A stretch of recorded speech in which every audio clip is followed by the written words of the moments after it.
शहनवाज जी, मेरा सीधा सवाल, आपकी ग्राउंड रिपोर्ट क्या कहती है? क्योंकि आपके पास तो हमसे ज्यादा सोर्सेज होंगे बिहार के अंदर। मैं आपसे जानना चाहूंगा क्या बढ़त बनी रहेगी, क्योंकि 3 सीटें एकाएक एनडीए की कम हो गई हैं, 133 से 130 पर आ गए आप। नहीं, आप ये देख लीजिए, संबित जी ने जो बात कही ना, मैं उसी को आगे बढ़ाता हूँ। संबित जी आप रहिए, अगर आप कहीं नहीं जा रहे हैं तो आप रहिए आज। 2 anchor with 2 BJP spokes person मैं हूँ। तो मैं आपको ये कह रहा हूँ कि जो सीमांचल की देखिए, किशनगंज भारतीय जनता पार्टी आगे जी।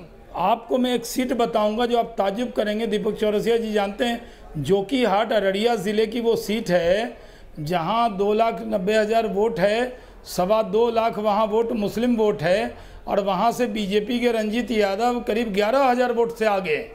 वहां तस्लीमुद्दीन के एक पुत्र आरजेडी से लड़ रहे हैं, एक पुत्र एमआईएम से लड़ रहे हैं, और बीजेपी वहां 11,000 की लीड बना चुकी है।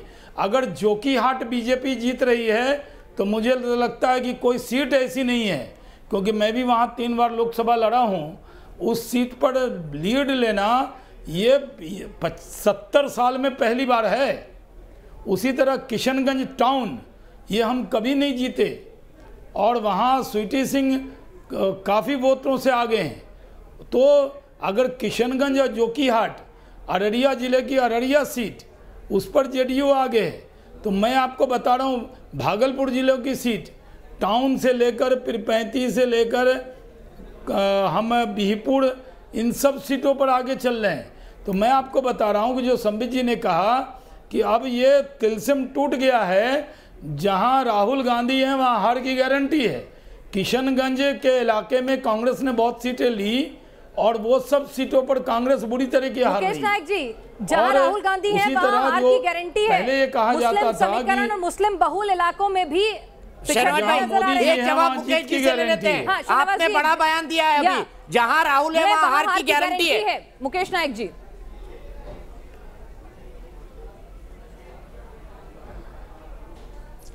देखिए, राहुल गांधी तो इनके शाहनवाज जी के दिमाग पर बैठे हुए हैं।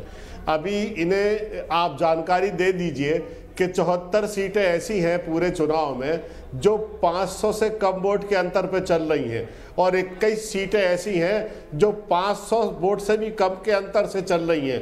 तो जैसा अभी संबित पात्रा जी ने कहा, थोड़ा हमें संयम बरतना चाहिए। तो लेकिन अगर मुस्लिम बहुल सीटों में जो शहनवाज जी कह रहे हैं, जहां मुस्लिम डोमिनेंस इलाके हैं, एमवाई समीकरण भी काम नहीं करा और बीजेपी का कमल वहां खिलता हुआ या बढ़त बनाता हुआ नजर आ रहा है, जो बात शहनवाज जी ने बताई, जो 70 सालों में पहली बार हो रहा है, तो कहीं ना कहीं वो आपके लिए चिंता का विषय नहीं है।